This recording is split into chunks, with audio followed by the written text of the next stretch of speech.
in the process of making law, second reading of any bill is a very good, very good stage.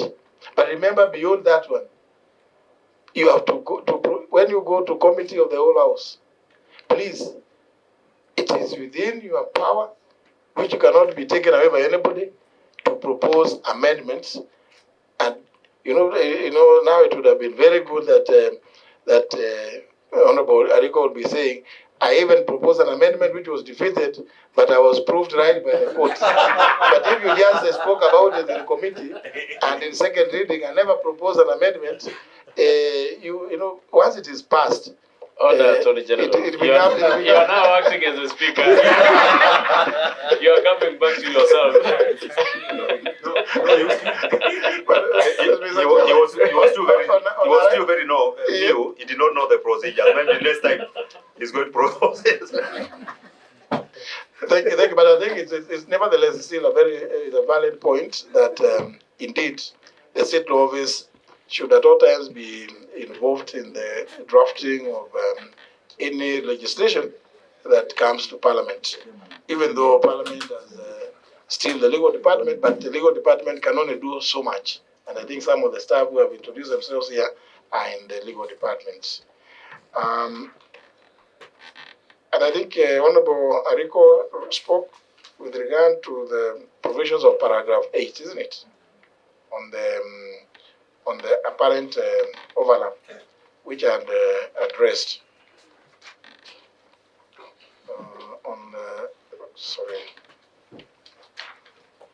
Right.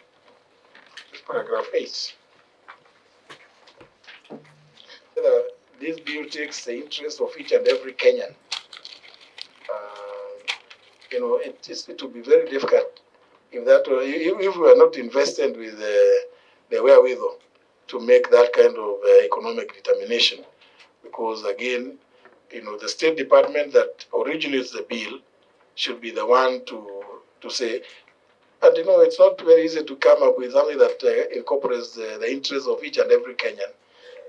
But I believe what they have done is to try as much as possible to try and capture the interests of as many Kenyans as possible. I do agree, however, that some of the observations made by the members, including the Honorable Njoki, that there are some of the people, because of how much they earn today, who may never be able to raise sufficient money to amount to a deposit as to qualify to get these houses. But I think again, that's a matter that since the bill is before the House, is a matter that the committee is at liberty to make proposals, amend as appropriate, because lawmaking, again, as I said, is within your powers. It's in your hands. Honorable Onyoro, again, whether we could take the parameters that are used within the national government CDF alongside alongside this, the proposals in this bill, again, it's a matter that would go to the State Department originating the bill. And I think I was assuming, Mr. Chairman, by now, the very passionate principal secretary in that State Department has appeared before you and persuaded you in this because that thing is committee. He has appeared before this committee and he has done his part. Now, members, stop casting aspersions on anybody. Please proceed. And I think, Mr. Chairman, the point you raised also as the model similar to the NSF, it's also a good proposal. I would just say, well, this bill is actually, it's your report now. Where it goes, or if it becomes law, it will become law on the basis of the recommendations that are going to come out of this committee. And I think the chairman, I see the committee very well represented, and I'm sure you will act in the best interest of the country, make propositions that reflect the the best interests of the public, or at least the majority of the public of Kenya.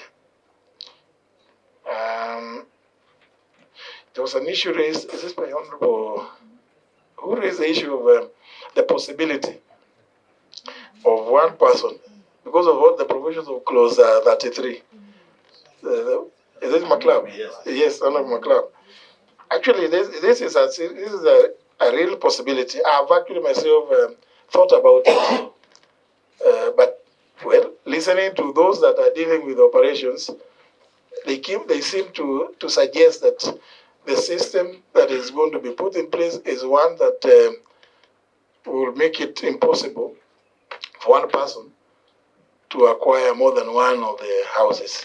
Although, again, that's a matter that if we are going that route, it's a matter that I think you need to tighten all the loose ends, that to avoid a situation whereby one person using several other people could purchase 10, 20 houses and maybe even allow those people to live there on some arrangement. This is possible.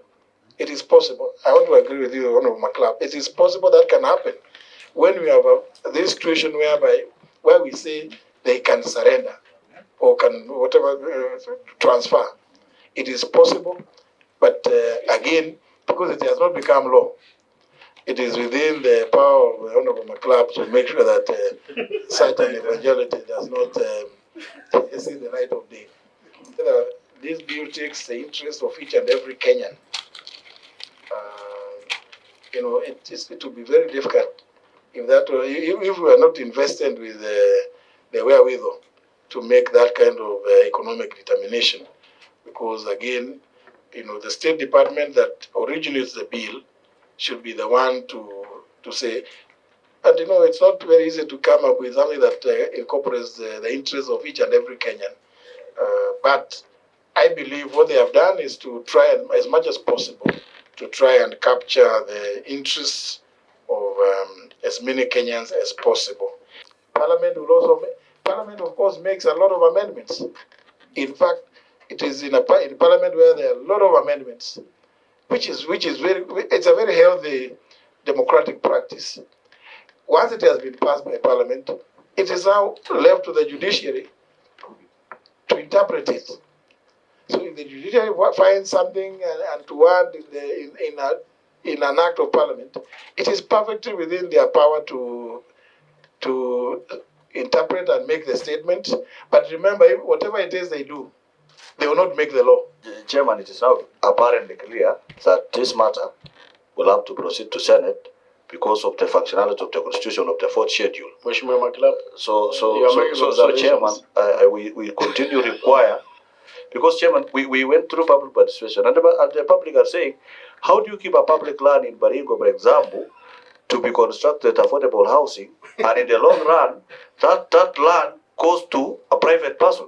So these are the issues that the AG, because of your clarity of thought and law, will continue to, help the state departments that you take to operationalize this process properly, so that we don't want a matter that when we pass in Parliament, it again brings litigation and we come back here, Mr. Chairman. Thank you, Mheshimiwa.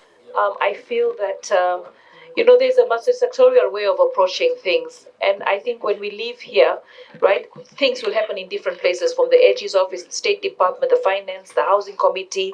We've been to the public participation. I think the issues that really need to be addressed, and the Attorney General as an advisor of government, these issues came out very clearly from the public participation, the government-led, the devolved functions, the tax waivers that we're giving to the various companies that are going to be building the houses, and then the issue of levy tax fund, right? People have this notion that if it's a levy and we're not getting houses, it should be a saving which we should get back. All right. If it's a tax, everybody knows when you pay a tax, it's gone to government to do what they have to do. If it's a fund like the fuel fund, nobody comes and asks you, the road levy fund, the road board fund, nobody comes and asks you, give us back that money. So I think as we continue calling it the housing levy, we've got to understand that those who contribute, who don't need houses, want that money back. And I feel that maybe we've stuck to this house levy, and we need to really think out of the box and ask ourselves, is this a tax that helps the government to provide the much needed houses, or is it a fund that is non-refundable and government provides houses and it's open to all? And the issue of deposit, I mean, people out there were saying, why are we even being asked for deposit when people are being taxed to provide these houses?